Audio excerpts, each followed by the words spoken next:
Herkese iyi akşamlar. 7 Mayıs 2024 Salı gününde Amerikan piyasalarını kapattık. Bakalım nasıl bir değişikliğimiz oldu. Canlı yayında piyasaların açılışını beraber izlemiştik. Devamında Dow Jones herhangi bir etkinlikte bulunmadan ufaktan bir yukarı yükseliş sonra tekrardan geri geldi ve açıldığı seviyeler gibisinden bir rakamda kımıldamadan günü kapattı. Aynı şekilde SPX'te farklı bir hareket içerisinde bulunmadı. Açıldığı seviyeden sonra gap boşluğunu aldı diyelim. Arkasından aynı pozisyonlarda günü kapattı. Nasdaq hiç hareket etmeden o da günü ne diyelim hacimsiz, şekilsiz bir şekilde günü bitirdiler. Totalde büyük olarak baktığımızda ise halen yaptıkları düzeltmeden sonra yükselişlerine, ATH seviyelerine doğru hareket ettiklerini söyleyebiliriz. Amerikan piyasaları bu konuda pozitifler. Tabii önümüzdeki hafta açıklanacak olan ayın 15'indeki büyük veriler için belki yavaştan dinginleşmeye mi başlıyoruz? Yoksa bu bir hafta içerisinde daha büyük hareketler mi gelecek? Takip edip göreceğiz. DX'e o da düşen bir kanalı vardı, yükseldi. Aşağıya bir sağlam iğne attı ki bu iğnenin geldiği yerde biraz da aşağı gelmesini beklerdim. Sonradan kendisini topladı fakat paralel kanalın içerisinde hareketlerine devam ediyor.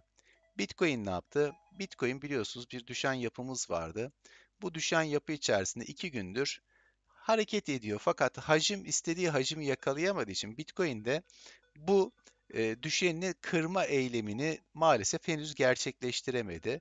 Bunun teyidini zaten kırdığı anda aynı zamanda total markette de kıracağı için beklentimiz totaliyle beraber kırması, bir hacim girmesiyle kırması maalesef kıramadığı için hala daralan bir yapı içerisinde Bitcoin ve total aşağıya doğru ilerliyor. Ethereum ne durumda bu arada? Ethereum'da dün itibariyle 0.5 Fibonacci'sini kırmaya çalışmıştı. Yapamadı, aşağıya sarktı ve haftalık kapanış seviyesinde almış olduğu destekle yatay seyrine devam ediyor. Bitcoin'in totali kırması ve Ethereum'un Total 2'yi kırmasının teyidini alacağız. Total 2 de zaten neredeyse daralan üçgen yapısının sonlarına geldik. Buradaki bir kırılım ve 1.072 üstüne atmasıyla altcoin'lerde bir hareketlilik beklentisi içerisine girebiliriz. Ya da buradan artık red deyip aşağı doğru belki düşüş gerçekleşecek. Total 3 işlerinde sadece Total 3 düşen hacim olayını kırmıştık. Şu anda yatay seyriyle devam ediyor. Altcoin'lerde çok fazla bir hareket henüz gerçekleşmedi. Bunun devamını izleyeceğiz, takip edeceğiz.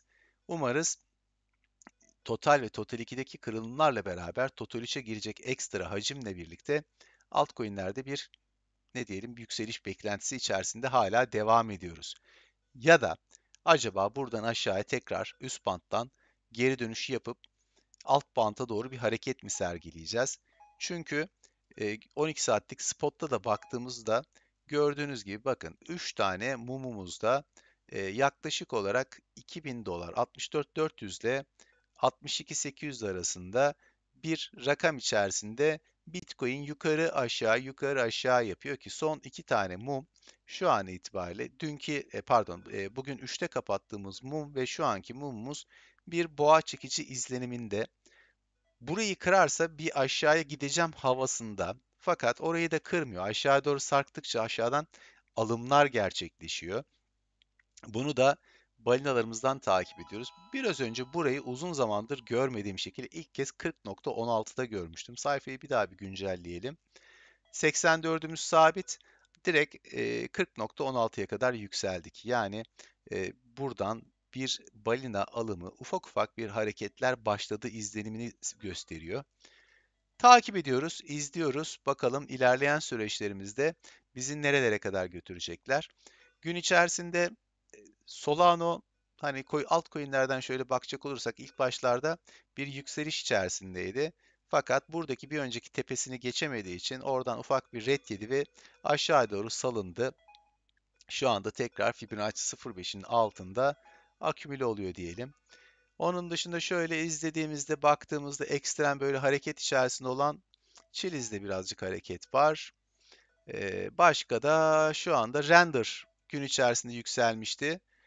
O da gördüğünüz üzere Fibonacci 0.38'inden ret yedi. 3 defa hareket yapmış fakat hareketlerinde başarılı olamayınca o da kendini ufaktan ufaktan aşağıya doğru salmaya başladı. Büyük bir ihtimal e, bu düşüşü devam ederse tekrardan Fibonacci 0.5'ten destek almasını bekleyeceğiz. Eğer ki buradaki yükselen trendini kırarsa da ona göre hareket etmek lazım. Şimdilik bu kadar. Geceleyin saat 1'den sonra bir aksilik olmazsa canlı yayında günün kapanışına kadar sohbetimizi, muhabbetimizi ve coinlerimize bakmaya devam ederiz. Kendinize iyi bakın. Güzel kazançlarınız olsun. Sabır ve sükunet içerisinde hareketleri takip etmeye devam ediyoruz. Herkese sevgiler, saygılar sunuyorum. Görüşmek üzere.